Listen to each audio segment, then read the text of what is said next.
네, 감사합니다. 오늘 저 본문 보겠습니다. 여호수아서 6장, 오늘은 8절부터 마지막 절까지 다 보겠습니다. 여호수아 6장 8절부터 27절까지. 제가 오늘은 21절까지만 읽겠습니다. 21절까지만 봉독을 하겠습니다. 8절부터 제가 봉독합니다. 여호수아가 백성에게 이르기를 마침에 제사장 7은 양각 나팔 7을 잡고 여호와 앞에서 나가며 나팔을 불고 여호와의 언약궤는 그 뒤를 따르며 그 무장한 자들은 나팔 부는 제사장들 앞에서 행진하며 후군은 궤 뒤를 따르고 제사장들은 나팔을 불며 행진하더라. 여호수아가 백성에게 명령하여 이르되 너희는 외치지 말며 너희 음성을 들리게 하지 말며 너희 입에서 아무 말도 내지 말라. 그리하다가 내가 너희에게 명령하여 외치라 하는 날에 외칠지니라 하고 여호와의 궤가 그 성을 한번 돌게 하고 그들이 진영으로 들어와서 진영에서 자니라. 또 여호수아가 아침에 일찍 일어나니 제사장들이 여호와의 궤를 메고 제사장 7은 양각 나팔 7을 잡고 여호와의 궤 앞에서 계속 행진하며 나팔을 불고 무장한 자들은 그 앞에 행진하며 후군은 여호와의 궤 뒤를 따르고 제사장들은 나팔을 불며 행진하니라. 그 둘째 날에도 그 성을 한번 돌고 진영으로 돌아오니라. 엿새 동안을 이같이 행하니라.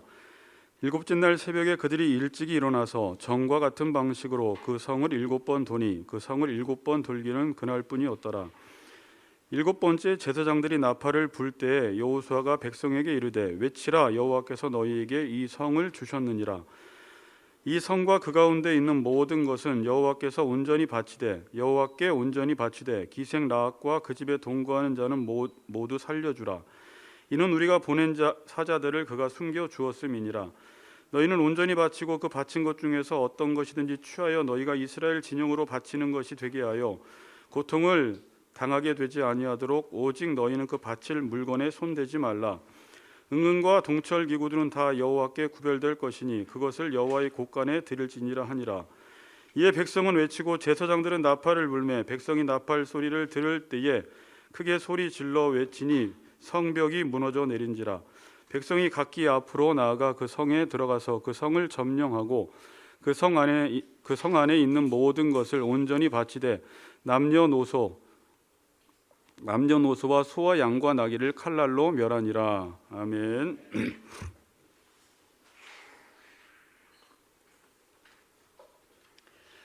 네, 비 오는데 또 멀리까지 오시느라고 고생하시는데 서로 좀 인사합시다. 끝까지 순종합시다. 이렇게 같이 인사합시다. 네, 한 번만 더 인사합시다. 우리 마지막 때 살아남읍시다. 이렇게 인사합시다. 네, 살아남읍시다. 네. 저 밖에 누구 오신 건가요? 괜찮아요. 자, 오늘 제목은 같은 방식으로라는 제목으로 좀 말씀을 나눌 텐데, 먼저 우리 그 김영규 집사님이나 또 여러 가지 임원들이나 우리 교역자들이나 모든 성도님들에게 먼저 좀 감사를 드려요. 요즘 코로나 기간에 힘든 시기에 집에서 또 편안하게 예배를 드릴 수 있는데 어쨌든 애써서 여기까지 나오시고, 또 그렇다고 집에 있는 분들이 믿음이 없는 건 아닙니다. 제가 염려가 되는 것은 목회자로서 여러분들을 좀 편안하게 해드리고 싶지만 또 이 마지막 때에는 시험이 강해져요. 그래서 우리 믿음을 지켜야 하기 때문에 또 여러분들이 이 마지막 때 하나님 말씀을 붙잡고 믿음을 또 잘 지켰으면 하는 바람이 있기 때문에 여러분들이 조금 힘내시라고 다시 한번 응원의 박수를 보내드립니다. 네. 자, 지금 이스라엘은 여리고성을 정복해야 합니다. 하나님은 여리고성을 정복하기 위해서 여리고성을 어떻게 하면 정복할 수 있을까를 생각하지 말고 하나님께서 이미 이스라엘 백성들에게 여리고성을 넘겨주셨다고 말씀을 하세요. 이미 완료가 되었습니다. 그러면 이스라엘 백성들은 어떻게 하라고 말씀하셨어요?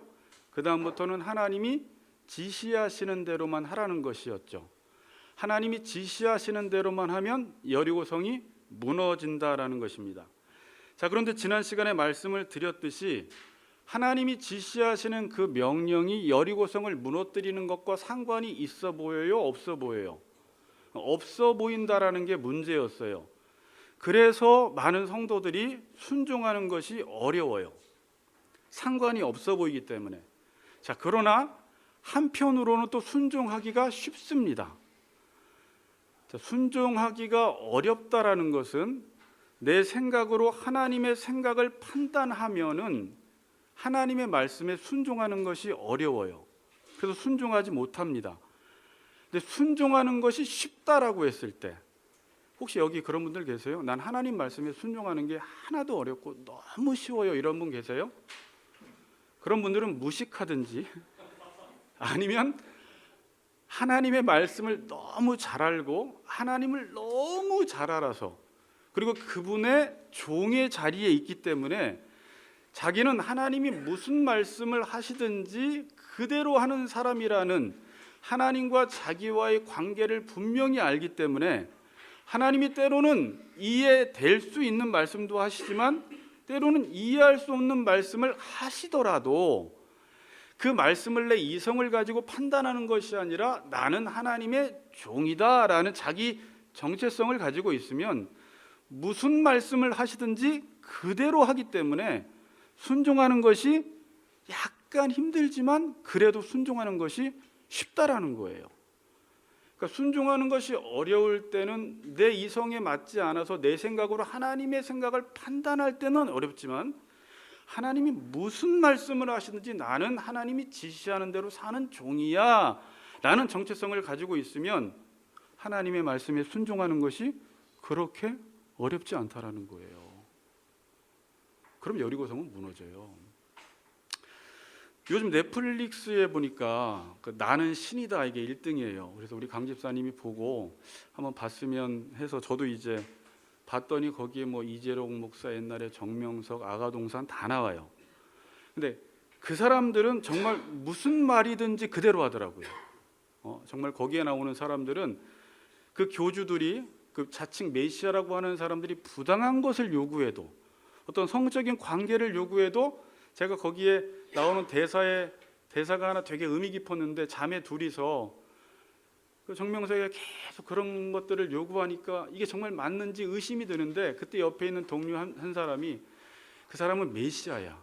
메시아 하나면 모든 게 다 된다는 거예요. 그러니까 자기는 순종할 수 있다는 거예요. 그런데 하나님께서는 우리에게 그런 부당한 것을 절대 요구하지 않고 하나님이 우리에게 정말 유익되는 말씀을 주어도 이상하게 그리스도인들은 무슨 말을 하든지 그대로 순종하지 않는다라는 거예요. 이단들은 내용이 이상해도 무슨 말을 하든지 순종을 하고 우리는 하나님이 정말 우리의 유익과 정말 우리를 행복하게 하려고 우리에게 주시는 말씀이지만 우리는 무슨 말을 하시든지 그대로 순종하지 않고 오히려 더 하나님의 말씀이 내 생각에 맞지 않으면 불순종을 한다라는 거예요. 여러분, 믿음이라는 것은 다시 한번 말씀드리지만 하나님의 말씀을 근거로 생각해서 행동하는 게 믿음이에요. 믿음이 뭐라고요? 하나님의 말씀을 근거로 해서 생각하고 행동하는 것. 그러니까 어떤 사람들은 믿음이다 그러면 되게 맹목적인 줄 알아요. 그냥 무조건적으로 순종하는 줄 아는데 절대 성경은 그렇게 말하지 않아요. 똑같이 이성적 활동을 하는 것입니다. 하나님을 믿는 사람들이 오히려 더 많은 이성적 활동을 해야 돼요. 그러나 내 지식을 기준으로 해서 생각하고 행동하지 않고 하나님 말씀을 근거로 해서 생각하고 행동하라는 거예요. 여기엔 똑같이 이성적 활동이 동일하게 있습니다. 그러나 그 지식의 기초를 어디에 두느냐에 따라 다른 거예요. 지금 하나님이 이스라엘 백성들에게 하루에 한 바퀴씩 여리고성을 들고 일곱째 날은 7바퀴 돌아라라고 했을 때 내 지식을 근거로 둔 사람은 그렇게 한다고 여리고성은 무너지지 않아라고 하면서 불순종하는데, 여기서 믿음이라는 건 뭐냐면 내 생각에 맞지 않고 내 이성에 맞지 않는다 할지라도 그게 분명히 성경에 기록된 하나님의 말씀이라면 그 말씀을 내 지식 삼아서, 제가 계시 의존 사색이라고 이야기했죠. 믿음은 하나님의 말씀을 계시에 의존해서 사색하는 거예요. 그러니까 그게 하나님 말씀이라면 그 지식을 기초로 해서 생각을 하고 행동할 때 그걸 믿음이다. 그래서 히브리서 11장에 나오는 모든 믿음의 사람들의 특징은 그렇게 살았던 사람들이에요. 그래서 히브리서 11장 30절에 보면 이 구절이 한 구절로 나와 있습니다. 믿음으로 7일 동안 여리고를 도니 성이 무너졌으며, 그래요. 되게 간단하죠. 여리고성 6장 사건을 한 구절로 말해요. 믿음으로 7일 동안 여리고를 도니 성이 무너졌으며. 그러니까 이 사람들은 자기 생각대로 순종한 것이 아니라 믿음으로 하나님의 말씀을 근거로 해서 하루에 한 바퀴씩 일곱째 날 7바퀴를 돌므로 여리고성이 무너졌다. 이 믿음의 책에 기록된 것입니다. 그래서 여러분들이 하나님의 말씀에 순종할 때 내가 하고 싶냐 하기 싫으냐, 내 생각에 맞냐 맞지 않냐, 내게 손해가 되냐 이익이 되느냐, 이런 생각을 하면 순종을 못해요. 그럼 그거에 맞는 것밖에 순종을 못해요. 하나님의 말씀에 순종할 때는, 자, 이게 좀 무식한 말인 것 같기도 하지만 이 시대 젊은 사람들에게는 맞지 않는 말인 것 같기도 하지만 하나님의 말씀이니까 순종하는 거예요. 하나님의 말씀이니까, 나는 그 말씀을 근거로 해서 사는 사람들이니까. 믿음은 바라는 것들의 실상이요 보이지 않는 것들의 증거니라고 할 때, 믿음이라는 것은 보이지 않고 우리가 바라는 하나님의 약속을 근거로 해서 사는 것이 믿음이다라고 제가 히브리서 11장 1절에 가르쳐 드렸죠. 이러면 반드시 여러분의 삶 속에 여리고성이 무너지고 하나님이 여러분 개인과 가정에서 역사하시는 놀라운 일들을 경험을 할 수밖에 없는 것입니다. 자, 지금 이스라엘 백성들이 순종하기 어려운 것은 순종하는 방식에 있어서 너무나 말이 안 되는 것을 지시받고 있는 것입니다. 이렇게 말도 안 되는 말, 잘 이해가 안 되는 말, 납득이 안 되는 말을 순종할 때 여러분의 마음이 편해요? 안 편해요? 솔직하게 여러분이 지금 이스라엘 백성들인데 이런 지시를 내렸을 때 여기에 200만이라고 해봅시다. 여기 정말 이 명령을 듣고 정말 마음이 나는 편안하게 순종할 수 있다고 생각하는 사람은 아까 미쳤든지 하나님을 너무 잘 알아서 자기가 하나님 앞에서 어떤 존재인지를 아는 사람만 순종을 해요. 그러나 순종을 하기는 하지만 우리는 인격체이기 때문에, 또 우리 생각이라는 게 있기 때문에, 우리 가치관이라는 것이 있기 때문에 순종은 하되 마음이 그렇게 편안하진 않아요. 그래서 지금도 하나님의 말씀에 순종하는 사람들도 그 마음속에는 뭐가 있냐면 불평, 불만의 요소들이 있어요. 그리고 하면서도 짜증나는 것들이 있어요. 여러분들이 지금 이스라엘 백성들이라면 지금 200만이나 되는 사람이 입 꽉 다물고 여리고성을 도는데 그 사람들 마음이 정말 아무런 갈등이 없었을까요? 아니죠. 그 안에 온갖 의심, 불평, 불만, 이해가 안 되는 것들이 너무나 많았어요. 그러면 그때 만약에 그 사람들이 여리고성을 돌다가 입을 벌리면 어떻게 될까요? 자, 한번 상상 한번 해보세요. 자, 여러분, 이스라엘 백성들이 여리고성을 돌기는 도는데 마음이 편치 않습니다. 불만이 있어요. 제가 느끼기에는 성경에 나와 있지 않지만 한번 상상을 해봤는데 그냥 입 꾹 다물고 억지로 도는 사람들도 있었고, 어떤 사람은 누군가의 손에 이끌려서 그냥 따라가는 사람도 있었을 테고, 정말 다양한 부류의 사람들이 있었을 거예요. 입을 다물었다고 해서 무조건 완벽하게 그들이 아무런 불만이 없이 순종한 건 아니라는 거예요. 그래서 제가 만약에 그들에 가서 인터뷰를 한다면 당신 왜 돌아요? 그러면 여호수아가 돌라고 하잖아요. 하나님이 돌라고 하니까 저도 도는 거예요. 그러다가 계속 그들이 더 말을 하게 되면 어떻게 되냐면 저도 솔직히 왜 도는지는 모르겠어요. 더 이야기를 하다 보면 저도 솔직히 이해가 안 가요. 더 이야기를 하다 보면 어떻게 될까요? 하나님 이상한 분 같아요. 더 막 말을 하다 보면 돈다고 무너지겠나요? 한두 사람이 만약에 자기 마음속에 있는 불평불만을 내뱉기 시작하면 그것은 급속도로 확산되어서 웅성거릴 것이고, 그러다가 공동체가 무너져버리고 순종하지 않는 사람들이 집으로 돌아가면서 그게 대세를 이루면 다시 모든 사람들이 하루 이틀 돌다가 집으로 다 돌아가 버리므로 여리고성이 무너지는 것은 경험하지 못했다라는 거예요. 자, 저는 우리 같이 걷는 교회 교인들만 여기에 돌라고 해도 분명히 여기서 몇 명이 말할 것 같아요. 우리 왜 이렇게 자꾸 이정민 집사님이 보이지? 근데 오늘은 여호수아 같았어요. 오늘은 기도하시는데 그 여호수아 같아가지고 제가 마음이 너무 좋았는데 가만히 있지 않았을 거예요. 분명히 누군가는 입을 벌려요. 거기서 뭐 왜 분당으로 가는지 모르겠어. 왜 우리 교회 일하는지 모르겠어. 왜 하나님은 이런 명령을 하는지 모르겠어. 그러다 그게 점점 자라게 되고 그 불평은 주변 사람들로 번져가게 되는 것이겠죠.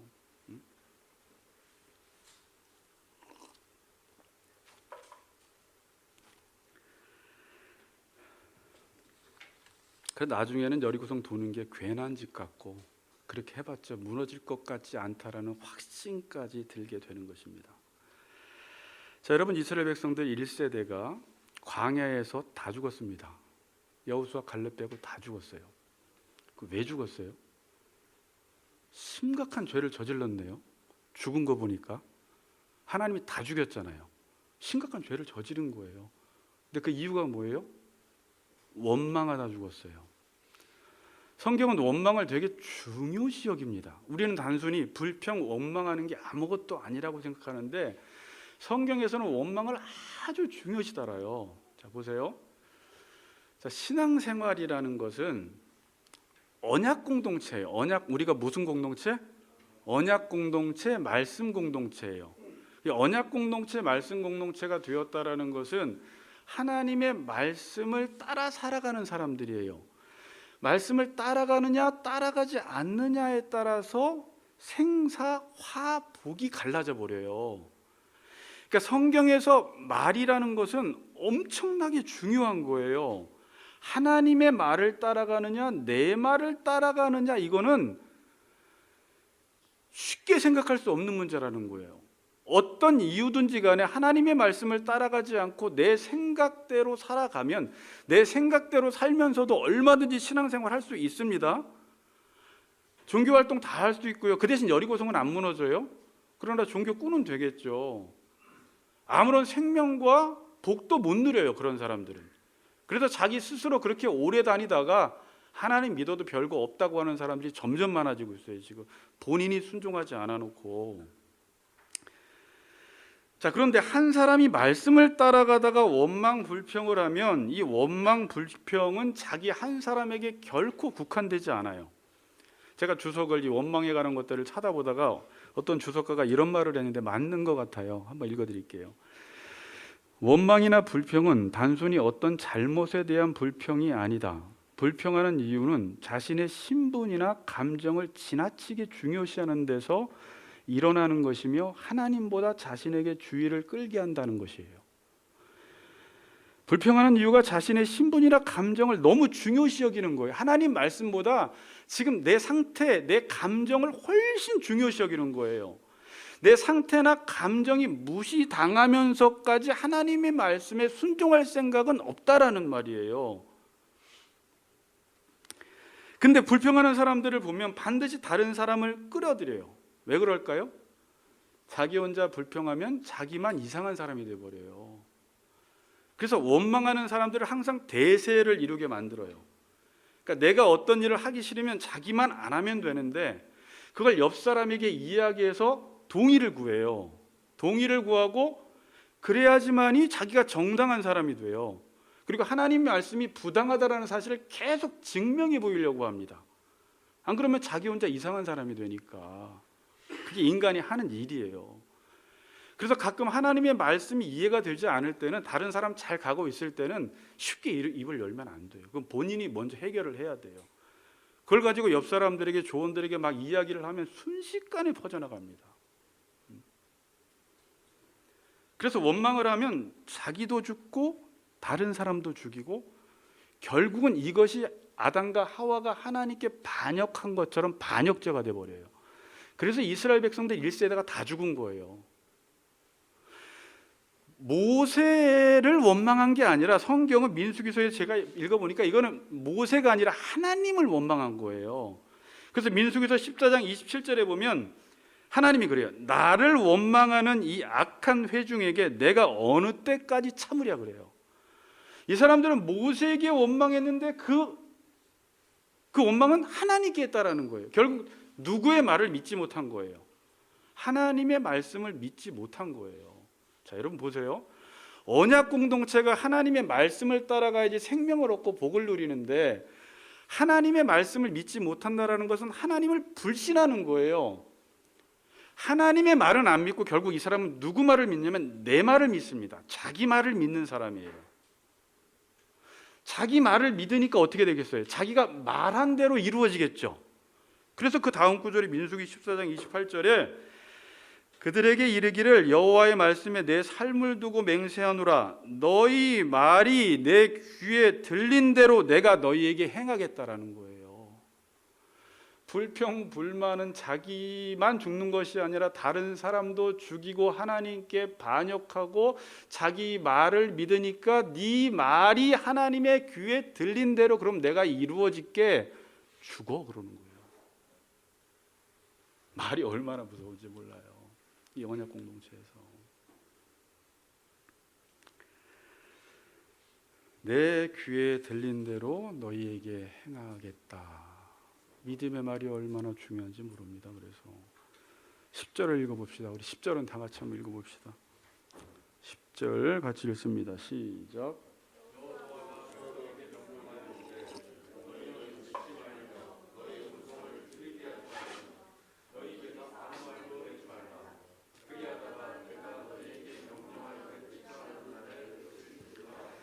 네, 여호수아가 백성에게 뭐라고 말합니까? 돌 때 딱 한 가지 주의를 시켜요. 10절에 이걸 다 읽어보면 그냥 한마디로는 침묵하라는 말인데 침묵하라는 말을 좀 다르게 표현을 해요. 세 개 문장으로 다르게 표현해요. 첫 번째는 외치지 말며, 두 번째 너희 음성을 들리게 하지 말며 너희 입에서 아무 말도 내지 말라. 그리하다가 내가 너희에게 명령하여 외치는 날에 외치면 그때서야 여리고성이 무너진다라는 것입니다. 자, 다시 생각해 보세요.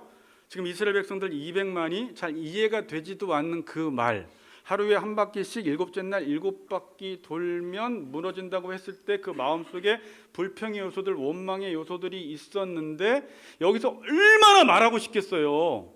200만이 막 옆 사람한테 말하고 싶을 거 아니에요. 막 돌다가 화나니까. 그런데 여기서 침묵하라는 건 어려워요, 어렵지 않아요? 보통 어려운 게 아니에요. 근데 저는 이 상황이 안 가봤지만 이걸 200만으로 잡지 않고 100만으로만 잡았어도 어떻게 100만 명이 침묵했을까? 물론 이제 뭐 여호수아의 배경을 보면 내가 무슨 말을 하든지 시키는 대로 다 하겠다라고 이야기를 했죠. 그리고 물론 하나님이 은혜를 주셨겠죠. 근데 저는 이 2세대가 1세대 자기 부모들이 어떻게 죽었는지를 다 알아요. 원망하다 죽었어요. 그리고 역사적 교훈으로 그건 남아 있을 거예요. 하나님 말씀을 원망하다가 광야에서 다 죽은 사건을 보고 이제 가나안 땅에 들어가서 여리고성이 무너지는 그 지시를 받았을 때 이들에게 물론 하나님이 은혜를 주셨겠지만 그 속에서 부글부글 끓고 원망하고 싶고 내뱉고 싶고 집으로 돌아가고 싶고 뭘 이렇게 한다고 여리고성이 무너지겠어라고 말하고 싶지만 침묵하고 외치지 말고 들리지 말고 아무 음성도 내지 말라고 했을 때 그들이 한결같이 이 말에 순종해서 돌았다라는 거예요. 여러분, 인간은 지금 자기 안에서 내고 싶은 소리가 있습니다. 자기 음성을 들리게 하지 말라라는 말에 저는 집중을 했어요. 자기 음성을 들리게 하지 말라. 인간은 누구나가 다 자기가 스스로 세운 선악의 기준이 있고 옳고 그름으로 세운 선악의 기준이 있어서 잘 들어보세요. 어떤 명령이 딱 떨어졌을 때 내 선악의 기준을 가지고 그 말이 맞지 않으면 그 말을 버려버리고 자기 기준에 맞으면 그 말을 수용하는 게 인간이에요. 이게 인격적 존재예요. 지금 제가 여러분들에게 설교를 딱 하면 집사님의 선악 판단의 기준, 집사님의 선악 판단의 기준, 우리 아버님의 선악 판단의 기준이 다 다르기 때문에 자기 선악 판단의 기준을 가지고 그 말을 듣고 자기 생각과 맞지 않으면 버리고 맞으면 수용하는 게 인간이라는 거예요. 그래서 그게 맞지 않으면 맞지 않다라고 스스로 말을 하는 게 자기가 자기의 음성을 말하고 듣는 것입니다. 이걸 가리켜 성경에서는 생각이라고 말을 해요. 물론 가룟 유다에게 사탄이 생각을 넣었다라고 하는데 진짜 사탄이 생각을 쑥 넣은 게 아니라 로마서에 보면 육신의 생각은 사망이요 영의 생각은 생명과 평안이라고 이야기를 하는데, 생각이 어떻게 형성이 되느냐, 어떤 정보가 들어왔을 때 자기 선악 판단의 기준으로 그게 맞으면 자기가 말을 해서 그 말을 자기가 듣는 거예요. 그리고 그렇게 사는 거예요. 그러니까 이 생각이라는 게 얼마나 중요한지 몰라요. 베드로가 예수님이 십자가에 못 박히시려고 할 때 군사들이 왔을 때 말고의 길을 잘랐을 때 네가 왜 하나님의 일을 생각하지 않냐고 사람의 일을 생각하느냐. 베드로가 보기에는 지금 예수님이 십자가에 달려 돌아가시면 안 되고 이들에게 끌려가면 안 되는 거야. 하나님의 말씀이 자기 기준으로 보았을 때는 그러면 안 된다라는 자기가 말을 하고 자기가 들은 거예요. 그리고 그렇게 행동을 한 거예요. 사탄의 생각, 사탄아 물러가라 그러는 거예요. 아담과 하와가 타락할 때 어떻게 타락했어요? 너 먹는 날에는 정령 죽는다라고 했어요. 선악과 따먹지 말아라. 선악 판단을 네가 하지 말고 하나님이 선악 판단하는 대로 네가 선악을 판단해라 그랬는데, 하나님의 말씀을 기준으로 선악 판단하는 것이 아니라 자기가 보기에 옳고 그른 것을 선악 판단해서 보암직도 하고 먹음직도 하니까 따먹은 거예요. 이게 사탄이에요. 자기 생각으로 자기가 죽어버린 거예요. 지금도 왜 수많은 사람들이 죽어가고 있는지 아세요? 하나님의 말씀을 수용할 선악 판단의 기준이 다 상실돼 버린 거예요. 하나님은 다시 한 생명을 회복시키기 위해서, 한 사람을 재창조하기 위해서 먼저 하시는 일이 골로새서에 나온 대로 지식에까지 새롭게 하시는 일을 하세요. 지식이 새로워지지 않고 내가 어떤 일을 행할 때 내 지식을 근거로 해서 살아가면 반드시 죽는다는 거예요. 그러나 하나님의 말씀을 기준으로 해서 생각하고 행동하는 사람은 반드시 살아난다라는 거예요. 성경에서 제일 중요한 부분이에요. 인간은 자기 안에서 내고 싶은 소리가 있는데, 오늘 본문에서 자기의 음성을 들리게 하지 말라는 거예요. 내 음성을. 자, 이제 그건 쉽게 하면은 하루에 한 바퀴씩 마지막 날 7바퀴 돌래, 이게 하나님 말씀인데 내 안에서는 싫어, 난 하루에 한 바퀴 안 돌아, 7째 날도 안 돌 거야, 이렇게 말하는 자기 음성이 있을 거 아니에요. 그걸 듣기 시작하면 불평불만을 하게 되고, 아까 말씀드렸듯이 혼자만 불평불만하는 것이 아니라 반드시 입을 열어서 다른 사람들에게 그것을 같이 동조해 주기를 바라고, 그러다 공동체 전체가 망하는 거예요. 말 때문에. 자, 여러분, 사울이 하나님께 버림받은 이유가 뭐예요? 사울이 하나님께 버림받았죠. 이렇게 말을 해요. 사무엘상 15장 26절에 사무엘이 사울에게 이르되 나는 왕과 함께 돌아가지 아니하리니 이는 왕이 여호와의 말씀을 버렸으므로 여호와께서 왕을 버려 이스라엘 왕이 되지 못하게 하셨음이라. 여러분, 교회 나오고 신앙생활 한다고 해서 하나님이 다 그 사람들을 이렇게 선택한 건 아니에요. 다 쓰는 건 아니에요. 하나님이 사람을 쓸 때는 하나님의 말씀을 버리는 사람은 절대 쓸 수가 없어요. 물론 교회 안에다 보면 자기 의에 빠져서 자기 생각에 빠져서 자기 기준으로 종교 활동을 열심히 하는 사람은 있지만 그게 다 하나님께 쓰임 받는다고 보지는 않아요. 하나님께 쓰임 받는 사람은 하나님이 말씀하실 때 자기의 선악 판단의 기준을 가지고 그 하나님의 말씀을 믿음으로 수용해서 그 말씀을 지킬 때 어렵고 여러 가지 장벽들이 있어도 그 말씀을 믿음으로 행하는 사람을 통해서 하나님은 일을 하시고 그 사람을 사용하시고 그 사람을 통해서 하나님의 나라를 이루어 가시는 거예요. 자기 의와 자기 열심으로 한다고 해서 하나님 나라가 이루어지는 건 아니에요. 지난 시간에 말씀드렸듯이 선교가 되고 목회가 확장된다고 해도 이건 얼마든지 인간이 황제가 되어서 인간의 나라를 구축할 수가 있어요.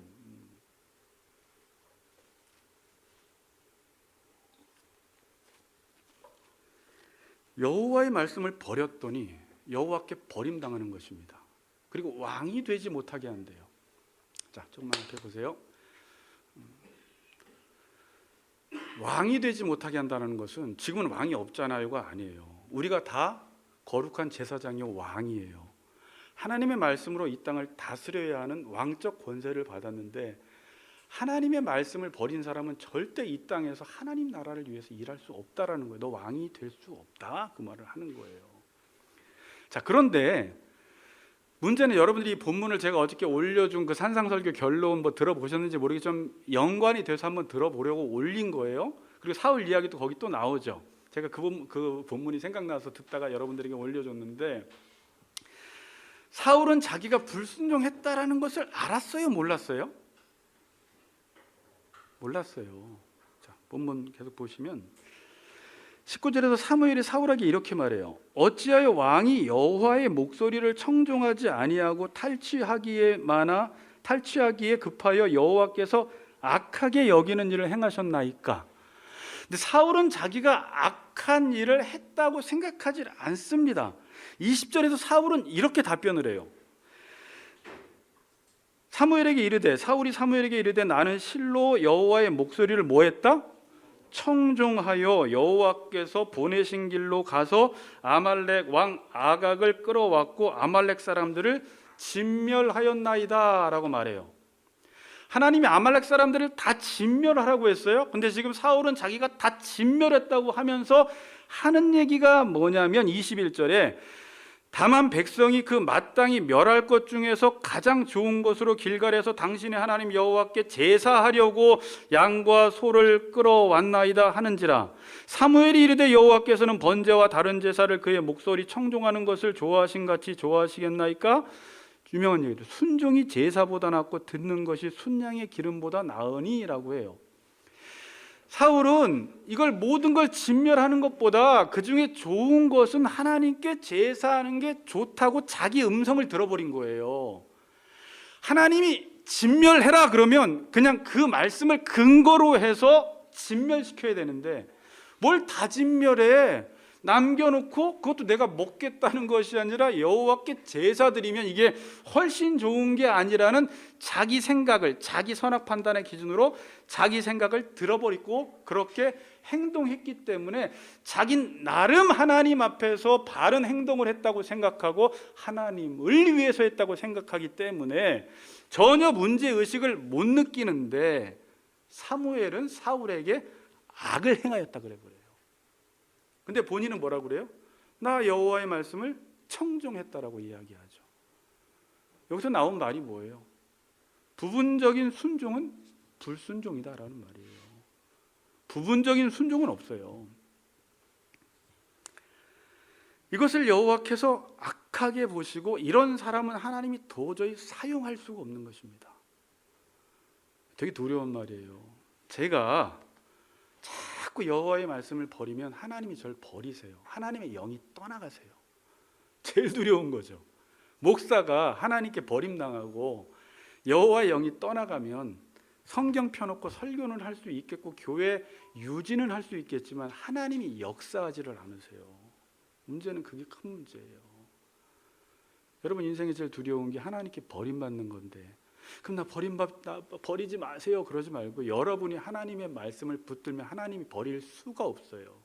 그분을 사용하실 수밖에 없어요. 왜? 하나님의 종이기 때문에. 그러니까 여러분들이 하나님 나 쓰임받게 해주세요, 하나님 나를 사용해 주세요 라고 기도하는 것도 좋지만 내가 늘 두렵고 떨림으로 여호와의 말씀을 듣고 그분의 말대로 순종하려고 할 때 하나님이 그에게 성령의 은혜를 부어주시고 성령을 충만하게 하셔서 반드시 좋은 곳에서 하나님이 일할 곳에서 하나님의 종으로 하나님이 그 사람을 사용하신다는 것입니다.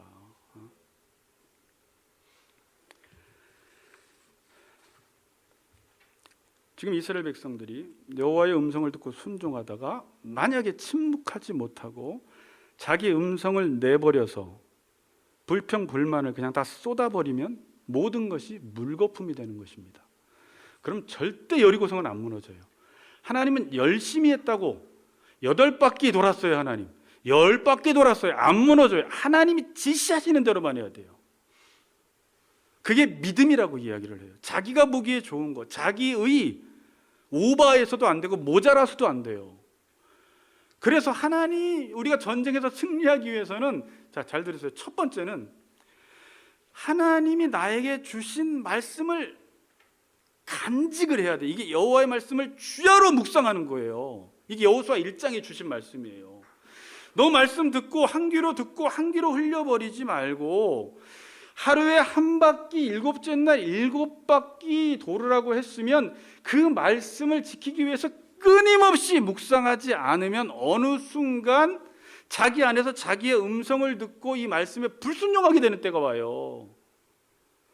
세상에서는 그리고 이 말씀을 지키지 못하도록 주변에서 수많은 음성들이 들려요. TV에서 친구들이 야, 너 그렇게 돈다고 무슨 일이 일어나냐, 너 미쳤구나, 교회 다니더니 완전 돌았구나, 계속 도는구나, 그러면서 별 얘기 다 해요. 이제 그때 마음이 요동하지 않는 사람들은 어떤 사람이에요? 계속 묵상하는 거예요. 하루에 한 바퀴, 7째 날 7바퀴, 자폐아처럼 약간 이상하지만 그걸 묵상하고 자기 음성을 내지 않을 때 전쟁의 승패가 여기서 난다는 거예요. 제가 영적 전쟁 말씀드릴 때 전쟁은 막 전 목사님 그분들처럼 막 그렇게 한다고 전쟁하는 게 아니라, 전쟁은 이 안에서 하나님 말씀이냐 하나님의 음성이냐 내 음성이냐라고 이 영적 전쟁에서 승리하지 않으면 결국은 자기 음성이 하나님의 음성을 내버려버리고 자기 뜻대로 살아가는 거예요. 여기서 실패한 거예요. 생각에서. 여기에 모든 승패가 다 달려 있습니다. 저도 살다 보면, 목회하다 보면 불안할 때가 있고 두려울 때가 있어요. 그러다가 참 설교자가 좋은 건 하나님의 말씀을 들여다보면 확신이 와요. 막 어둠이 확 물러가요. 막 불안하다가 잠도 안 오다가 하나님의 말씀이 딱 들려지면 사랑 안에는 두려움이 없나니 온전한 사랑은 두려움을 내어 쫓는다고 하잖아요. 그분의 말씀을 들으면 이건 완료된 말씀이고 이건 이루어질 말씀이기 때문에 그 말씀과 지금 내 상황은 다르다 할지라도 이 말씀은 언젠가 이루어질 것이기 때문에, 그리고 그 말씀이 이루어지는 과정 속에 있기 때문에 모든 두려움이 사라지고 하나님 신실하시구나, 그분은 일하시겠구나라는 확신이 드는 거예요. 그 여러분들도 마찬가지예요. 오늘 딱 듣고 여러분 지금 말씀 듣고 나가서 하루에 한 바퀴, 7바퀴 이걸 계속 묵상하지 않고 바로 세상에 나가서 나 오늘 예배 드렸어 그러고 자기 음성 듣기 시작하면 오간되었고 하나님 말씀 공중분해돼 버려요. 그럼 또 여리고성을 보고 어떻게 나 죽을래나 봐 이러는 거죠.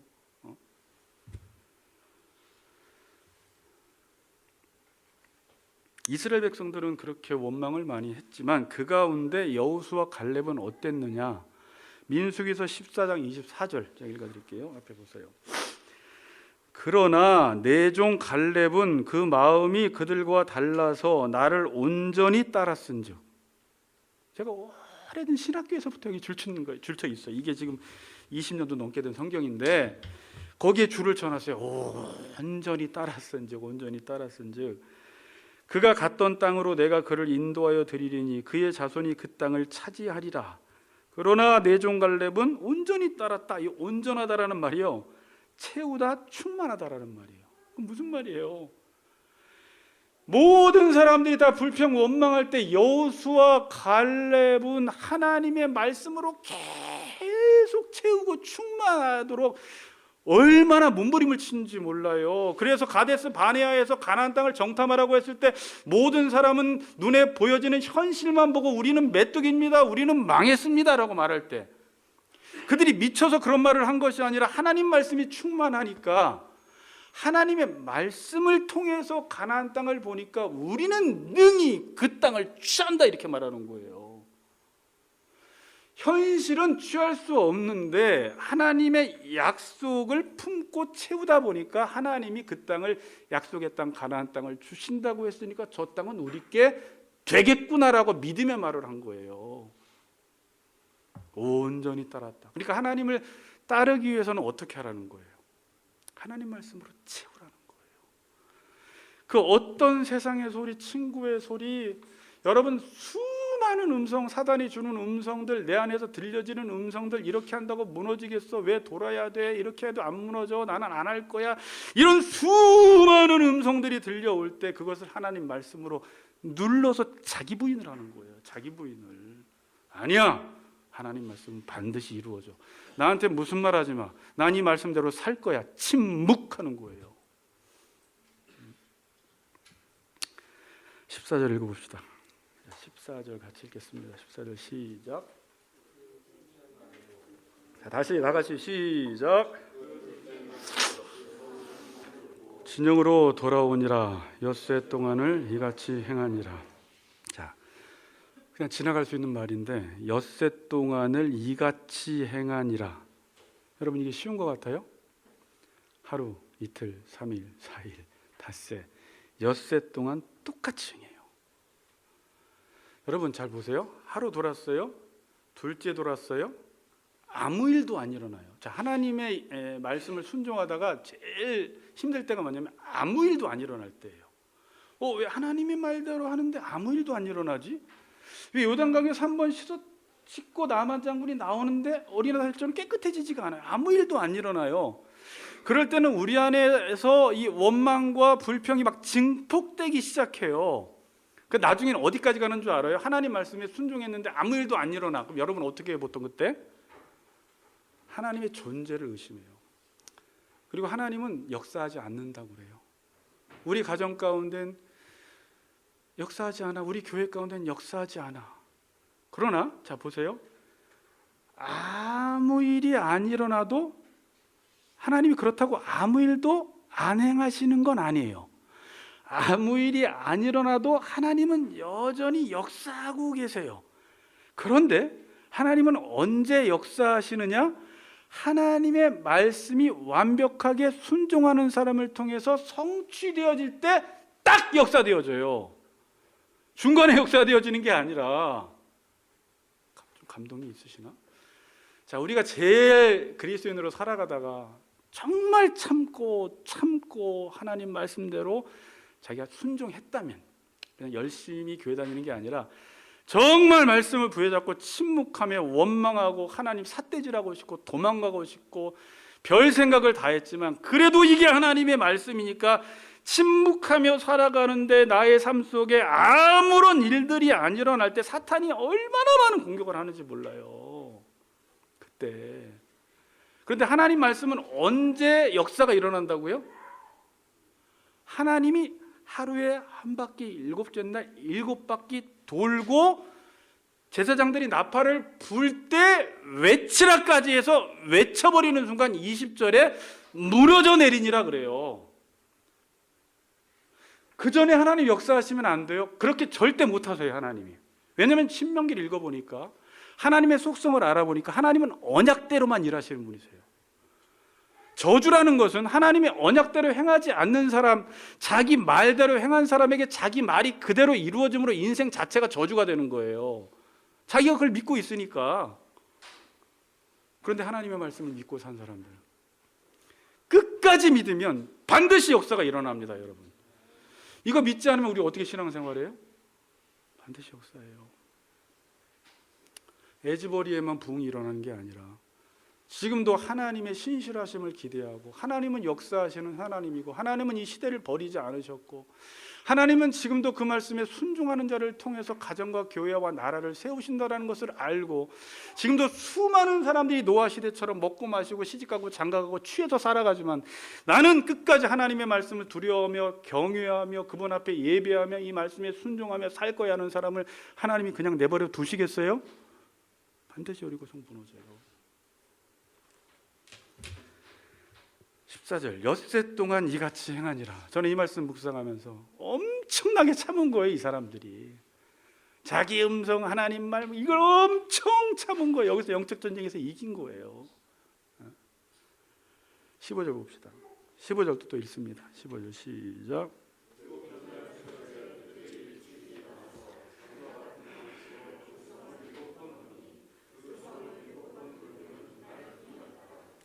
일곱째 날 새벽에 그들이 일찍이 일어나서, 여러분 마음에도 안 드는 거 순종하는데 왜 일찍 일어나요?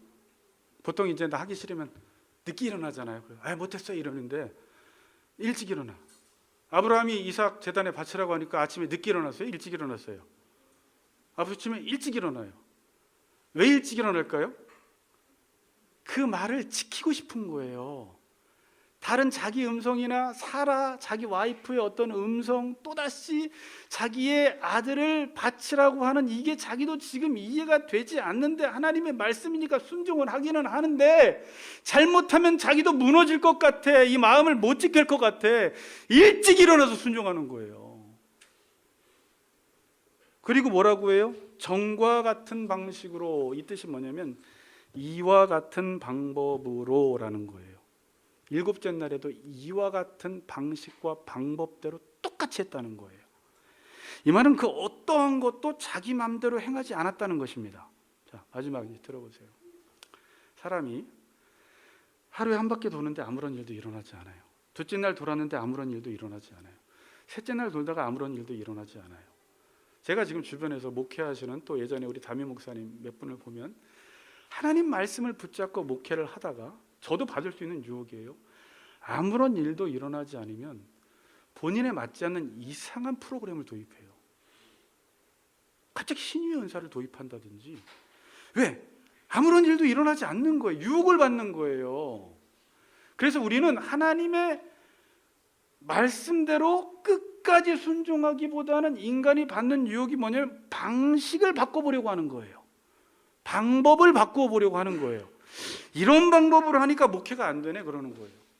이런 방식으로 하니까 목회가 안 되네. 뭔가 좀 새롭고 쌈박한 프로그램들이 없을까? 만약에 여기서 양강나팔, 언약궤, 백성들 돌다가 아무런 일도 일어나지 않으면 양강나팔을 피리로 바꿔보자. 돌다가 아무 일도 안 일어나면 한번 뛰어보자. 자전거를 타보자. 색다른 방식으로 한번 해보면 무너지지 않을까? 총칼을 들면 무너지지 않을까?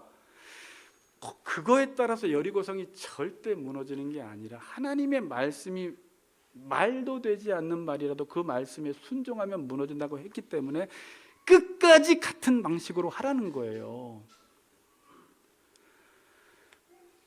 이 현대 교회를 보세요, 여러분. 사람들이 끝까지 말씀에 순종하는 일에 힘을 씁니까? 아니면 자꾸 방식을 바꿔보려고 해요? 이정민 집사님이 목회자라도 그런 유혹 받겠어요? 안 받겠어요? 순종하는데 아무 일도 안 일어나. 하나님 말씀 전에 받잖아요. 성도들 듣지도 않고 좋아하지도 않고 자기 귀에 맞는 소리 해주는 사람이나 따라다니고. 그럼 바꿔보고 싶죠. 하나님 말씀도 좀 버물려서 양념 많이 쳐가지고 사람들이 모이는 쪽으로 하고 싶겠죠. 그 방식을 자꾸 바꾸는데요. 방식을 바꿔도 교회는 성장할 수 있어요. 사람에 맞으면, 그들의 기호에 맞으면. 그러나 본질적인 변화는 안 일어납니다. 우리가 로마서 12장 1, 2절에 배운 대로 본질적인 변화는 안 일어나요. 진짜 변화는 성도들이 말씀에 순종하면서 얼마나 깎이고 그 안에서 하나님을 알아가는지 몰라요. 실제 그 교회의 수준을 평가하려면 그분들이 얼마나 지금 이 마지막 때, 이 시험의 때에 끝까지 믿음을 지키고 그것도 뭔가 보상이 있어서 뭔가 유익이 있어서 나가는 게 아니라 하나님의 말씀이니까 순종하는 사람들, 참 복된 사람들이에요. 마지막 때. 난 몰라요. 난 말씀이니까 순종하는 거예요. 이런 사람들. 볼 거 없고 얻을 거 없고 아무 유익 없어도 이 마지막 때 노아 시대처럼 먹고 마시고 시집가고 장가가고 세상에 다 취해버리는 그때에 주님이 언제 오실지 모르는데 깨어있고 정신 차리라고 했는데 나는 그래서 신부로서 기름등불 들고 주님이 도적같이 언제 오실지 모르니까 말씀대로 사는 것 뿐입니다. 순수한 사람 아닙니까?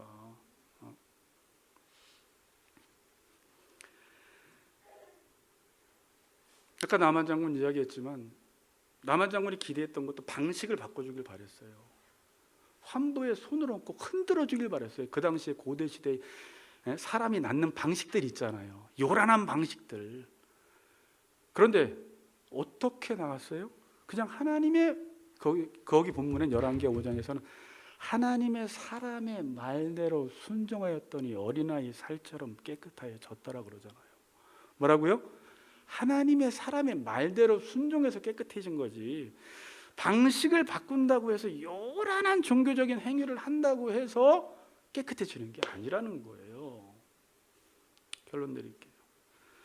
여러분 지금 하나님의 말씀에 순종하며 가십니까? 그러세요? 오늘 위로가 되는 말씀 드릴게요. 끝까지 순종하세요. 그리고 자기 음성 듣지 마세요. 그런데 이거는 자기 의지로 안 돼요. 하나님의 음성을 들으세요. 그리고 그 음성을, 그 말씀으로, 하나님의 음성으로 자기 음성을 눌러버리는 자기 부인을 하세요. 그리고 아무런 일도 일어나지 않아도 계속 순종하세요. 이해가 되지 않아도 계속 순종하세요. 순종하다 보면 반드시 무너질 때가 오고, 하나님이 반드시 여러분 가정 가운데 외치라! 라고 할 때가 올 거예요. 그때 외치시면 여러분이 보기에 꿈쩍도 하지 않는 굳게 닫힌 여리고성이 와르르르 무너지는 놀라운 하나님의 역사를 경험하게 될 것입니다. 그렇게 사시는 우리 같이 걷는 교회 성도님들 되시기를 주의 이름으로 축복합니다.